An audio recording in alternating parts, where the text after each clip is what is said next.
Kita lanjutkan nomor 11 sampai 20. Nomor 11, ke dalam 300 ml larutan kalsium hidroksida yang pH-nya 12, ditambahkan X ml larutan asam nitrat yang pH-nya 1, sehingga campuran memiliki pH 11,50. Nah, kita tulis dulu reaksinya. Kalsium hidroksida direaksikan dengan asam nitrat. Reaksi yang terjadi nanti ada pertukaran anion kation. Ca akan berpasangan dengan NO3. OH akan berpasangan dengan H. Persamaannya kemudian kita setarakan. Nah, kemudian kita hitung berapa jumlah mol mola-mola masing-masing asam dan basanya. Kita lihat dulu, ini basanya pH-nya 12.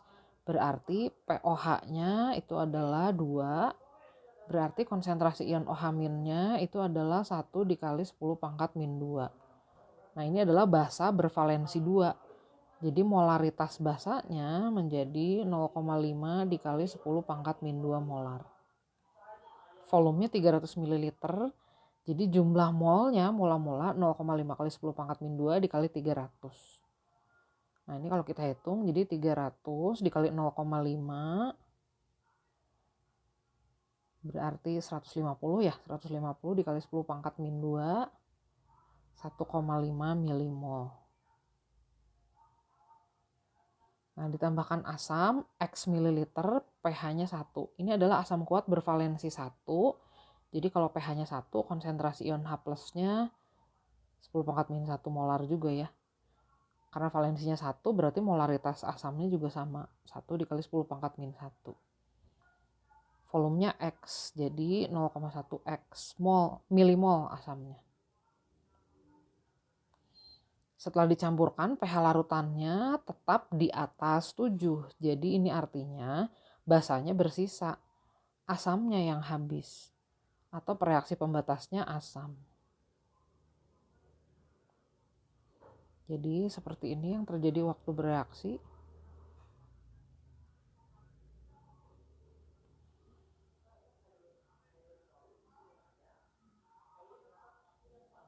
Nah, kita hitung dulu.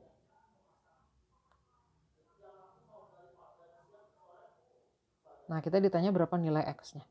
pH larutan setelah dicampur itu adalah 11,5. Berarti POH-nya ini adalah 2,5. Kalau POH-nya 2,5 berarti konsentrasi ion OH-nya adalah, nah ini kita anggap aja 2,5-nya itu 3 dikurangi log 3. 3 dikurangi log 3. Jadi konsentrasi ion OH-nya 3 dikali 10 pangkat min 3. Karena ini adalah basa kuat bervalensi 2, yang tersisa kan CaOH 2 kali ya. Jadi molaritasnya itu adalah setengah kali konsentrasi ion OH-nya. Jadi 1,5 dikali 10 pangkat min 3 molar. Nah, sekarang kita hitung sisa basa yang tersisa, molaritasnya bisa kita hitung dengan cara seperti ini. Jumlah mol basanya ini 1,5 dikurangi 0,05 X. Volume totalnya menjadi 300 ditambah X. Nah, kita selesaikan persamaan ini seperti biasa dikali silang.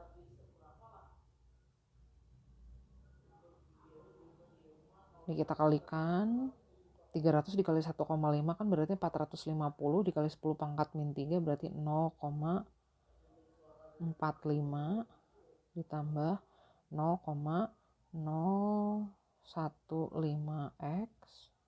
Oh sorry, kurang 1 nolnya.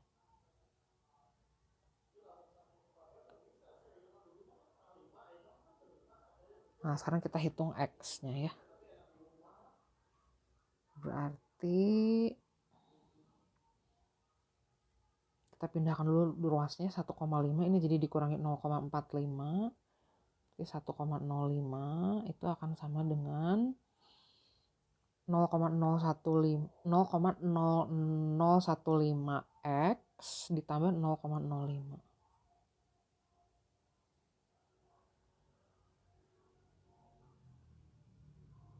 Jadi X-nya 1,05 dibagi 0,0515. Nah, kurang lebih segini. Kita pilih angka yang paling mendekati. Nomor 12. Diketahui indikator phenolphthalein memiliki trayek perubahan pH 8,3 sampai 10 dan perubahan warnanya tidak berwarna hingga merah. Larutan yang tidak berwarna jika ditambahkan phenolphthalein adalah berarti larutan yang pH-nya di bawah 8,3 ya. Nah, kalau kita lihat di sini, kalium hidroksida ini adalah basa kuat. Kemungkinan besar pH-nya itu mendekati 14 ya kalau basa kuat. Asam format ini adalah asam lemah. Nah, pH-nya pasti di bawah 7. Jadi ini masih mungkin tidak berwarna dalam phenolphthalein. Amonia ini adalah basa lemah. Jadi pH-nya biasanya kalau basa lemah sekitar 8 sampai 9 ya. Nah, kalau dalam phenolphthalein masih berwarna nih kalau kayak gini. Dia akan ada di warna antara tidak berwarna hingga merah. Mungkin merah muda ya. Nah, fenol ini adalah asam lemah. pH-nya pasti di bawah 7, di bawah 8,3 juga ya. Nah, jadi biasanya dia juga nggak berwarna dalam phenolphthalein. Nomor 13 kita ditanya basa konjugasi dari HS-. Basa konjugasi itu berarti pasangan yang kekurangan H atau H-nya lebih sedikit daripada HS-. Jadi basa konjugasinya adalah ion sulfida. Nah, kalau asam konjugasi dari ion OH- berarti yang H-nya lebih banyak satu ya dibandingkan ion OH-. Jadi air. Jadi jawabannya S2- dan OH-. Oh sorry, yang ditanya ininya ya, asamnya. Berarti H2O. Nomor 14. Basa lemah LOH terionisasi 1%. pH-nya adalah, nah ini adalah basa lemah. Jadi kita bisa menghitung konsentrasi ion OH- dengan cara seperti ini. Alfanya 1%, berarti 1 dikali 10 pangkat min 2. Molaritasnya 0,2. Jadi konsentrasi ion OH-nya 2 dikali 10 pangkat min 3. Berarti POH-nya min log konsentrasi ion OH-. Berarti pH-nya 14 dikurangi POH.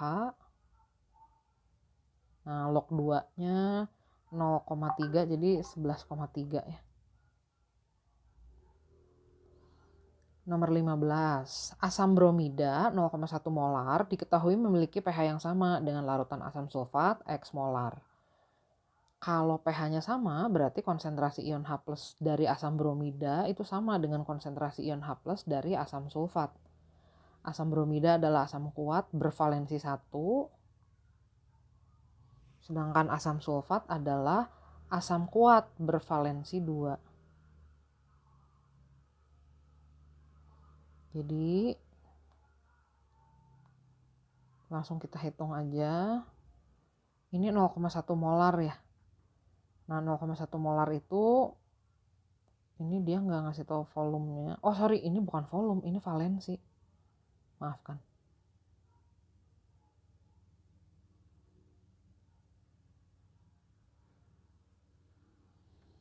Valensi asam bromidanya 1, molaritas asam sulfatnya X molar, valensi asam sulfatnya 2. Jadi kita akan dapat konsentrasi H2SO4-nya 0,1 per 2 atau 0,05 molar ya. Nomor 16. Jika diketahui terdapat 4 larutan sebagai berikut dengan konsentrasi yang sama, molaritasnya sama, urutan dimulai dari larutan dengan pH tertinggi adalah, nah pH tertinggi itu pasti pH basa. Makin kuat basanya pH-nya makin tinggi. Nah di sini yang merupakan basa adalah NH3 nih. Jadi pasti pH-nya paling tinggi. Walaupun dia basa lemah ya, tetap aja pH-nya pasti lebih tinggi daripada asam.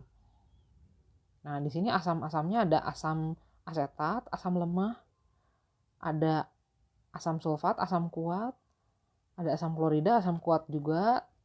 Nah, tapi valensinya 1 kalau asam klorida. Kalau dihitung-hitung pasti asam yang lebih lemah pH-nya lebih tinggi. Kan makin kuat asam pH-nya makin rendah. Makin banyak valensinya pH-nya juga akan makin rendah nih si asam kuat. Jadi urutannya begitu. 4, 3, 1, 2. Jika diketahui pada suhu tertentu nilai tetapan kesetimbangan air 3 dikali 10 pangkat min 13, maka konsentrasi ion H+ dalam larutan Ha 0,03 molar adalah, nah begini,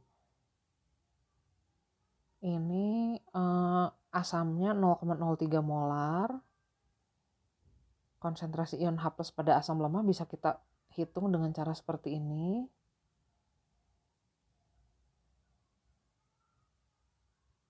Konsentrasi ion H+-nya akan kita cari. Ka-nya ada nih di sini 1/3 dikali 10 pangkat min 4. Molaritasnya 0,03 molar. Jadi nanti konsentrasi ion H+-nya 1 dikali 10 pangkat min 3. Atau pH-nya, oh yang ditanya konsentrasi ion H+-nya ya. Oh berarti cukup sampai sini aja, udah terjawab. Nah di sini KW tidak digunakan kecuali kita memang ditanya berapa konsentrasi ion OH-. Nah baru itu berpengaruh. Karena kebetulan di sini KW-nya tidak 1 dikali 10 pangkat min 14, tapi seperti ini. Jadi kita bisa sih menghitung konsentrasi ion OH-nya kalau ditanya. Tapi kebetulan kan yang ditanya konsentrasi ion H+-nya, jadi jawabannya yang ini aja. Nomor 18, asam yang paling lemah di antara asam-asam yang ada di sini. Kita pilih aja asam yang Ka-nya paling kecil, itu pasti paling lemah. Nah ini ya, fenol. Ini fenol. Ini asam format. Asam sianida. CH3COOH pasti udah hafal, asam asetat. HF ini asam fluorida.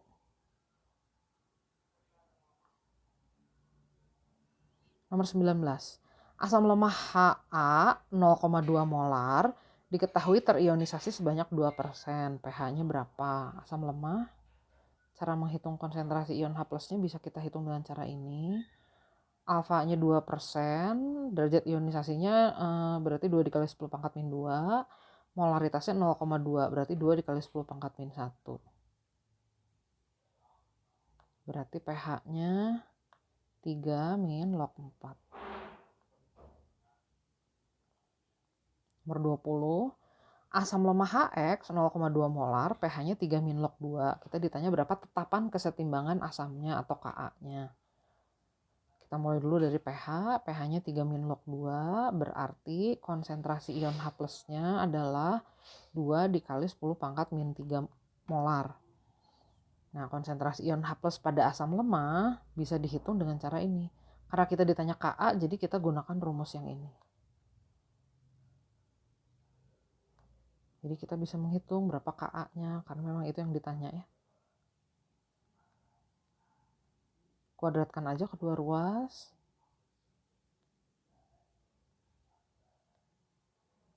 Jadi Ka-nya 2 dikali 10 pangkat min 5. Cukup dulu untuk video kedua.